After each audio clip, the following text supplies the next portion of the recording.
We're going to see a cool down heading into later this week. We're going to see a slight cool down for tomorrow. That is thanks to this cold front that's going to make its way through the coastal bend heading into this afternoon. Ahead of that, we'll get the dry line that's with it, which is basically just a push of drier air, but that's going to let our temperatures really heat up into this afternoon. So right now temperatures are about 70 degrees under mostly cloudy skies, a bit of fog at the coast as well. So here comes that dry line and cold front. You can see temperatures behind the dry line ahead of the cold front in the mid to upper 80s. So I've got us getting to 87 this afternoon. That will challenge a record high temperature of 85.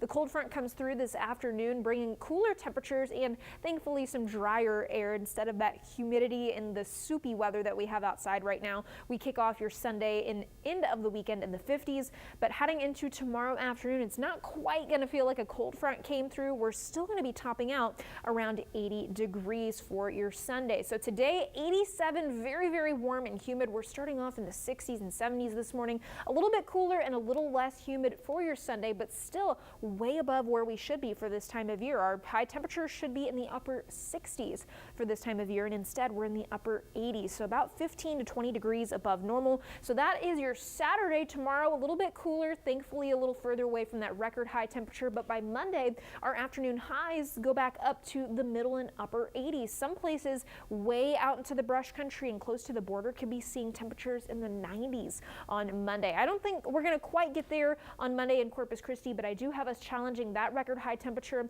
Our next cold front heads into town for New Year's Eve, and that brings temperatures in the 70s to close out the year and 60s to start 2025. So here's what that looks like on our map.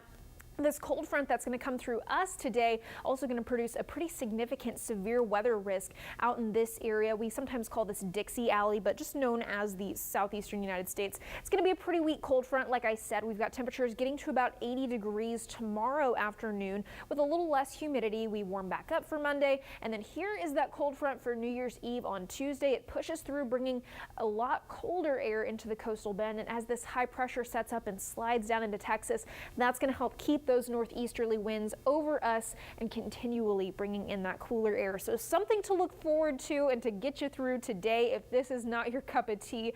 And speaking of tea, it's going to be just as warm and hot outside today as a piping cup of tea. We've got lots of sunshine though. Once that first front does come through this afternoon, that sunshine lasts through at least midweek next week before we see some clouds coming back into our forecast for the beginning of the new year.